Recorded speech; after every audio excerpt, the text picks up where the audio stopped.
মাসের পর মাস যুদ্ধের ধ্বংসযজ্ঞে বিধ্বস্ত গাজা, তবুও থেমে নেই একদল তরুণী। ভাঙা সিরামিক আর টাইলস কুড়িয়ে তৈরি করছেন দৃষ্টিনন্দন মোজাইক শিল্পকর্ম।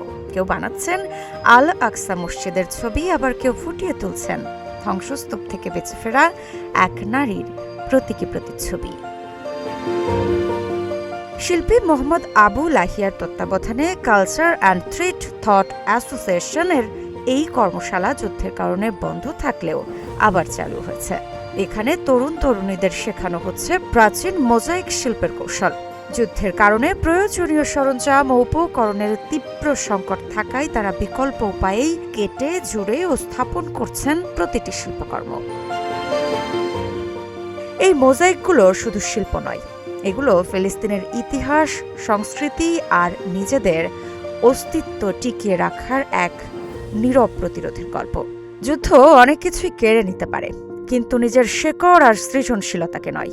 গাজার এই তরুণীরাই যেন সেই বার্তাই দিচ্ছেন বিশ্বকে।